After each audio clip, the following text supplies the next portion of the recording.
Om Gam Ganapataye Namaha. Today I want to elaborately discuss the topic Maya and Avidya. Let us start after the prayer. Namaste Deva Devesha Pradhanaya Namo Namaha Prutivyam Gandharupena Samstitah Praninam Hare. In the last chapter we said that the personal deity Ishvara has produced the material world from the pure impersonal Brahman by the power of Maya. It is now time to look more closely at this concept of Maya.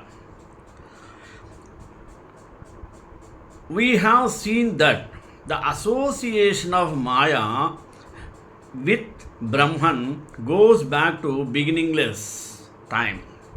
That its relation with Brahman is that of energy to energizer, that it has two powers, the power of creating and power of veiling, and thus causing error from which it has acquired the rather misleading name illusion. But what is Maya? It has to be said that the outset that Maya defies our power of logical understanding and rational comprehension. It is neither real nor unreal, neither positive nor negative. It is inexplicable and indefinable. It is illusion in the perception of silver, where there is actually only a shell, and that deeper illusion by which an object seems to the common sense mind to have inherent qualities, such as sweetness in sugar. Scientific investigation shows that such qualities are not inherent in the article itself, but are our own response to certain featureless events associated with the article. On the other hand, the fact that the events do not possess the qualities we ascribe to them, though not only real, do have a reality, a relative reality. Indeed, Maya is the very stuff of creation, both the wearing and the cutting. Maya is nearly, but not quite, synonymous with Avidya. There is a subtle and important distinction between the two concepts. When one is thinking of the concept in relation to the impersonal Brahman, the term Maya is used. But when it is applied to the divine spark within ourselves, the Atman, the term Avidya is used. In the works of Shankara's followers, there have been exceptions to this strict differentiation, but in strict parlance, the word Avidya is reserved for the empirical aspect of the word creative process as seen from the standpoint of individual soul. In other words, Maya is used when the energy of the Lord is seen in its creative aspect. Avidya, when we are then king of its power of veiling. Avidya is a cosmic force that in the nature of things veils true knowledge. Avidya means etymologically the antithesis of knowledge. It is not a negative concept. All knowledge covering the phenomenal world are embraced by the term Avidya. According to Ishopanishad, It is through avidya that one crosses the ford of death, while through vidya one attains to immortality. Both are equal importance to the seeker. Avidya is manifestly an unsound metaphysical position to say that its origin is Brahman, because Brahman is a pure consciousness and absolute knowledge. It cannot be traced to the individual soul because individuality itself is a product of avidya. Shankara simply says that it is inexplicable. It is an empirical category and an attempt to look its origin in transcendental realms is bound to prove futile. In looking for its origin, we are really asking why the universe and ourselves with it was created. It seems to be a principle of our lives that we cannot know the answer to this question with our finite minds. We often get further towards it by not trying, by resigning ourselves to the will of our Creator and accepting the framework of pleasure and pain which is allotted to us.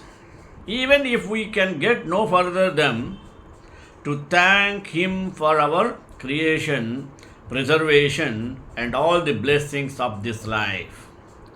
It is better than kicking against the walls, but somehow discovered a handle at whose mere touch a whole panel of the wall slides back and they are free.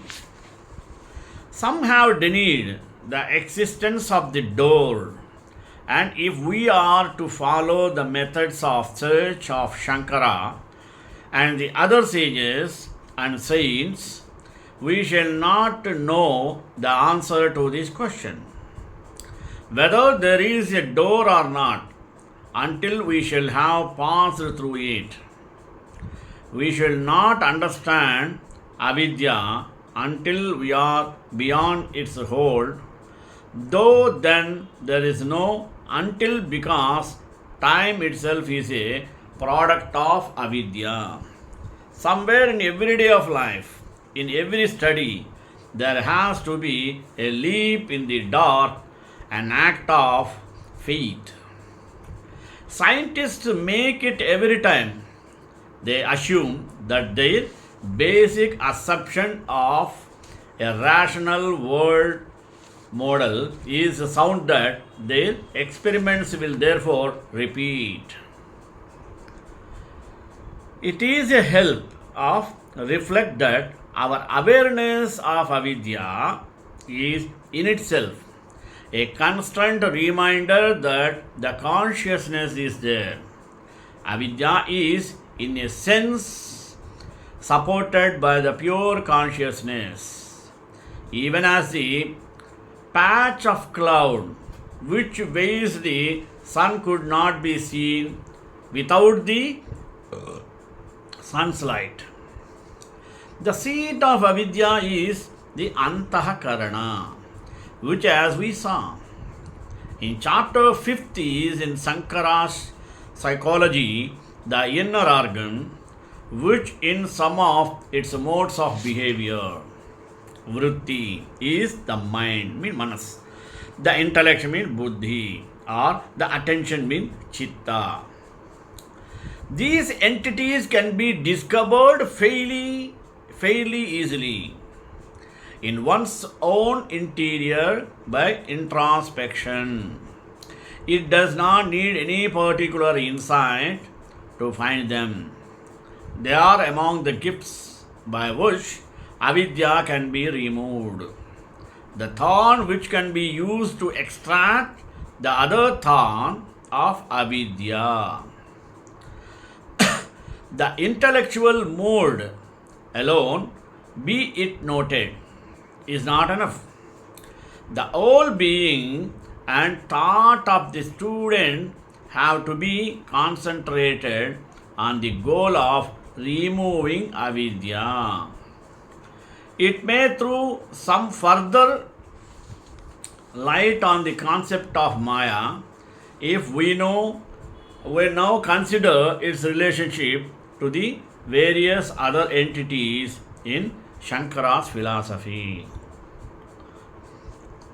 To go back to the beginning, Brahman, the pure spirit of the universe, taken in conjunction with his creative energy, Maya, is Ishvara, the personal deity.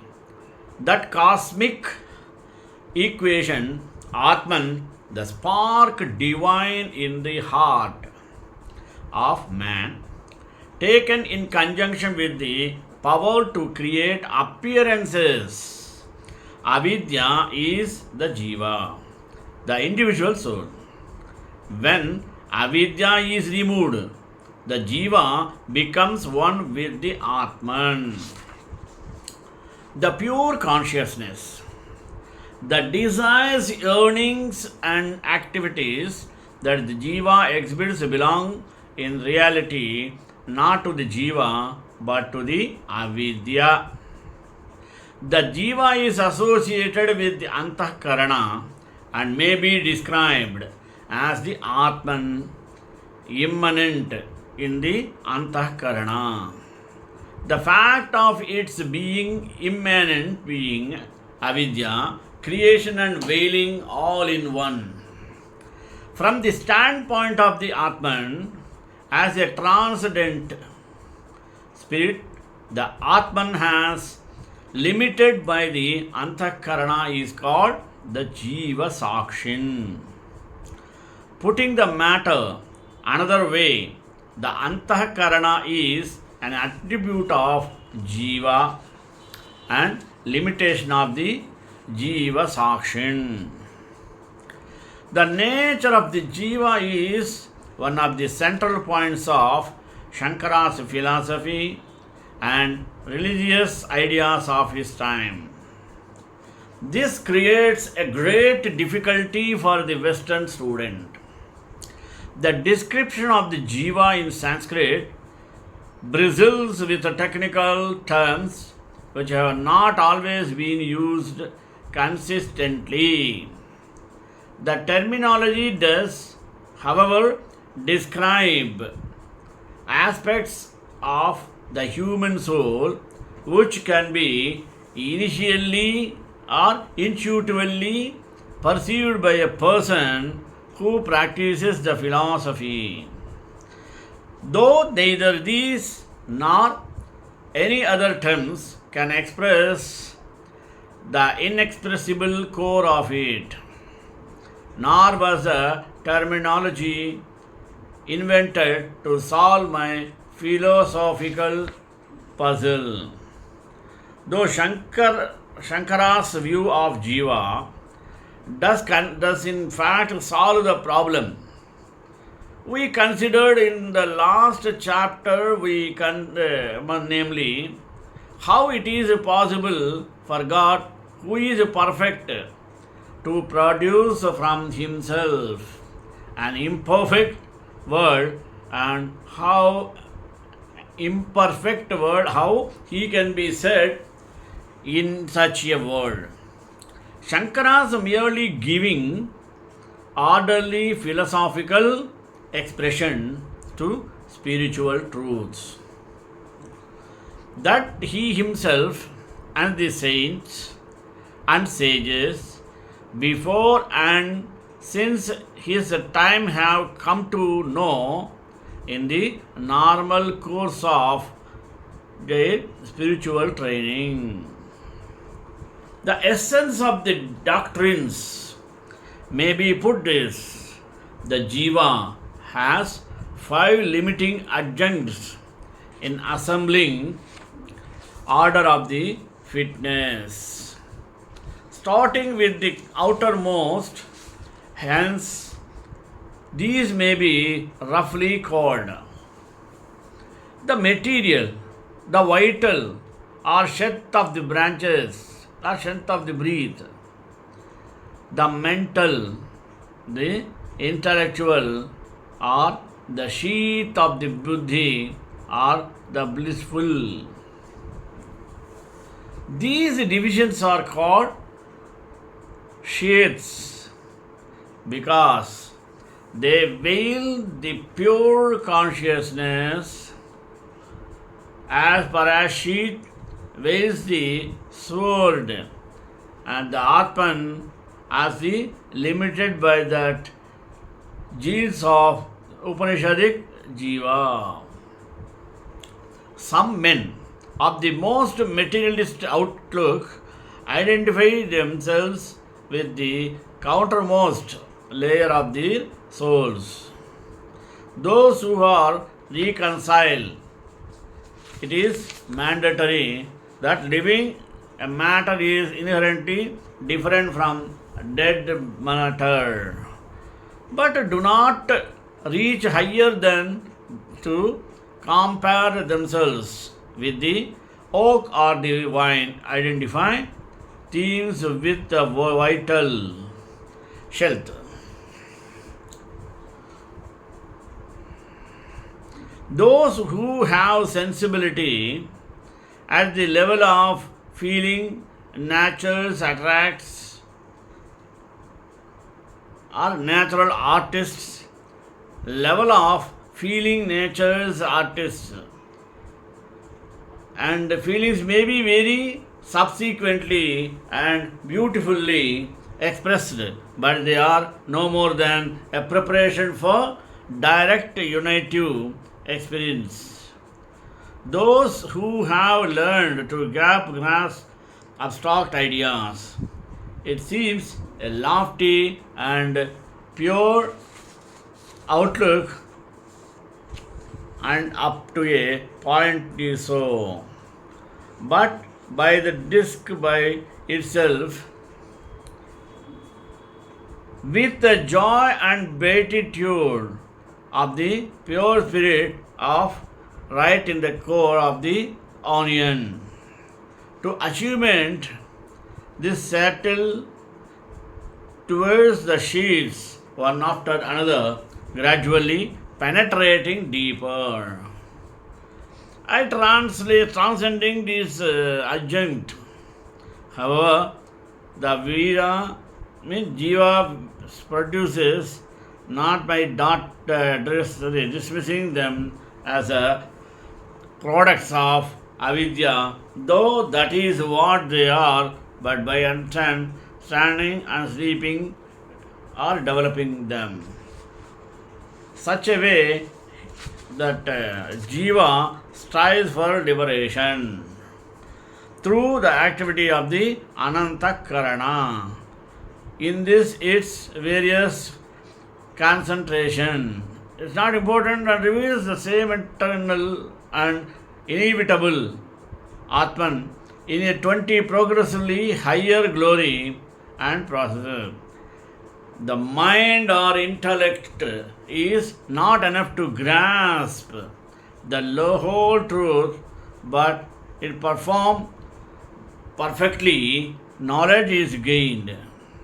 The mind and itself is transformed as a sky appearances of space is grasped.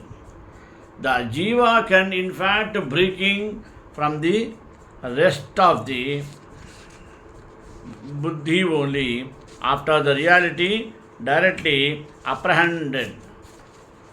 Otherwise, the abuddhi, allabuddhi continues to associated with the jiva from death to birth.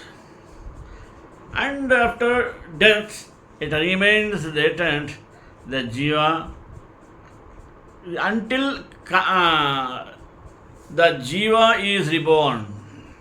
In this jiva, express itself empirically and towards the outer world by means of the shather was washed in earning this aspect of the Vijaya of the may be regrouped into three entire bodies.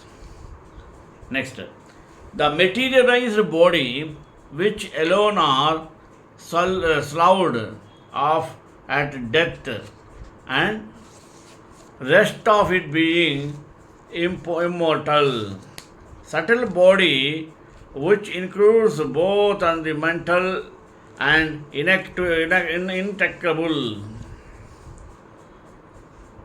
as well as the five organs of perception, five of action, and five of vital forces, and the causal body.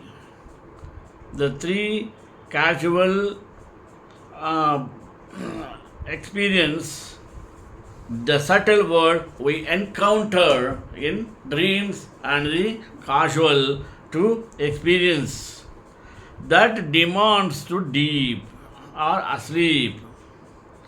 In other words, the three bodies Bangala they corresponded to still states of conservatives in which three different words are experiencing.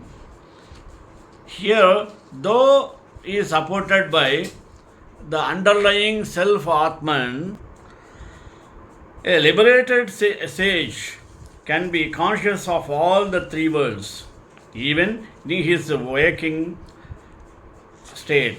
But the ordinary empirical jiva has three distinct states of consciousness. Number one, the waking state, when the self is associated with the material and subtle bodies together.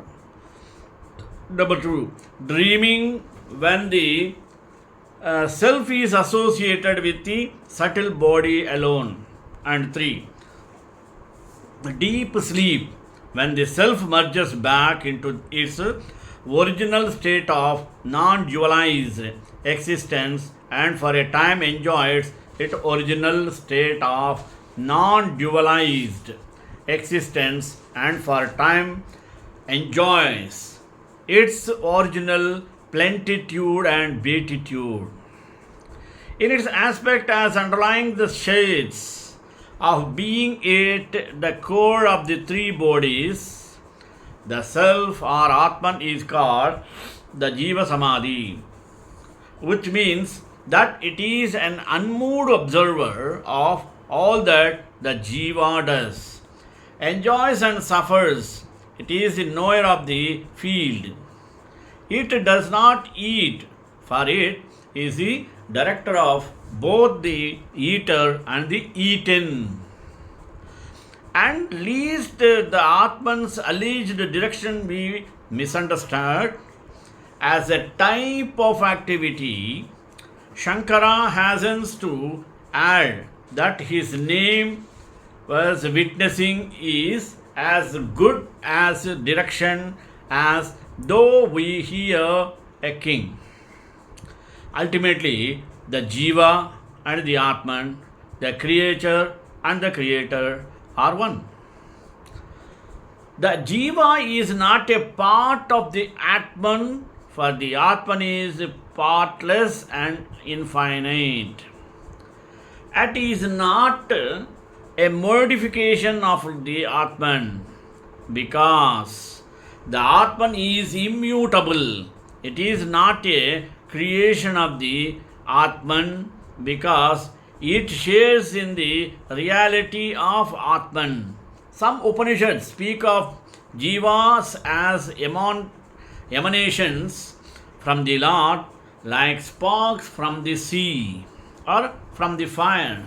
But neither this metaphor nor the others used in the sacred books should be worked too hard for, taken too far.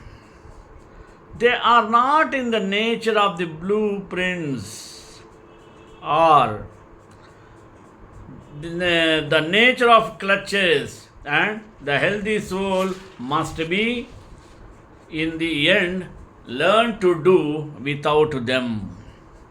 Two further of these metaphors say, however help. There is first the one who have used before the space and the jug. Space does not undergo any modification by being confined to the jug, the outlimiting walls of which are themselves in the space.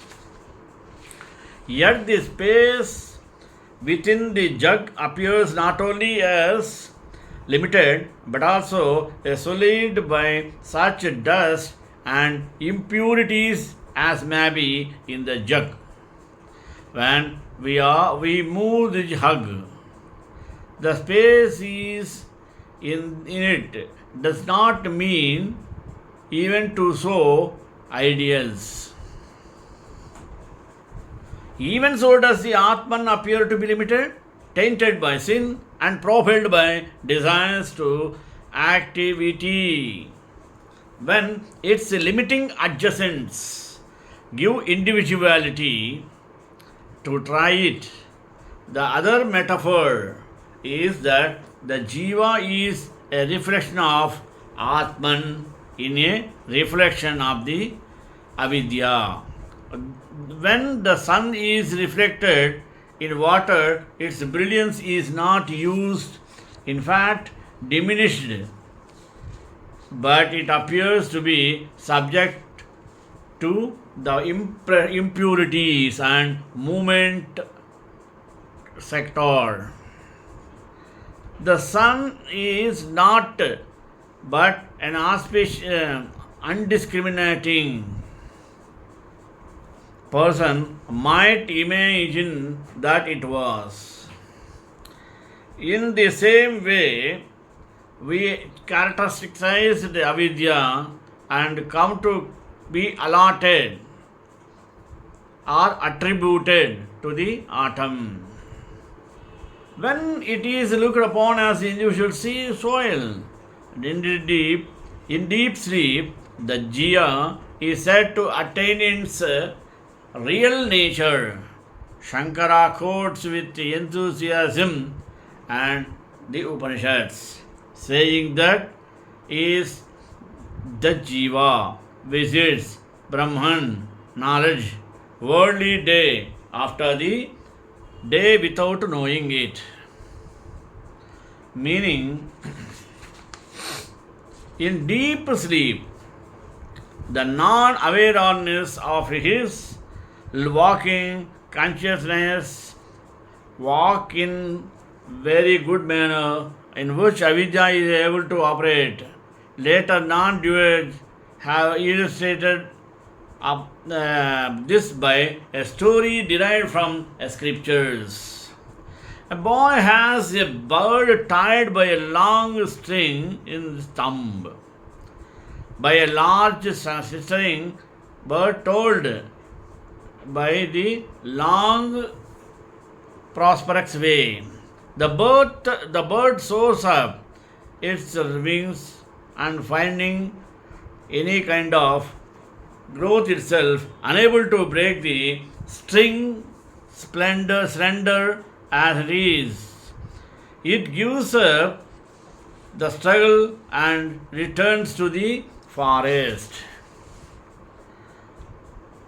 Thus, the very thumb to which put is bound. It is fed with sweet and bitter berries until it is the air, the Brahman worlds. The thumb, the psychological mechanism, the title of the bond of karma and the first deep sleep. The pure self is in Vrindavana. When viewed subjectively, it is his goal to the fatherless Father, which creates and sustains all these things subjectively.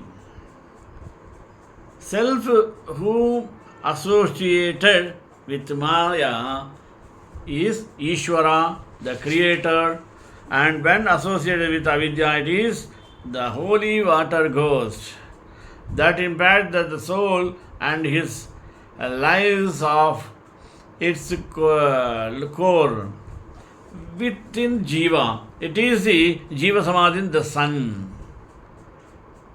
But in ordinary life, the unbelievable related soul finally identifies the Atman, the Jiva Sakshin, with the psycho-physical mechanisms and the sheets which make up its destroy to learn how to look within appears and find the Atman in all groups and glory. Shekanta Kalyana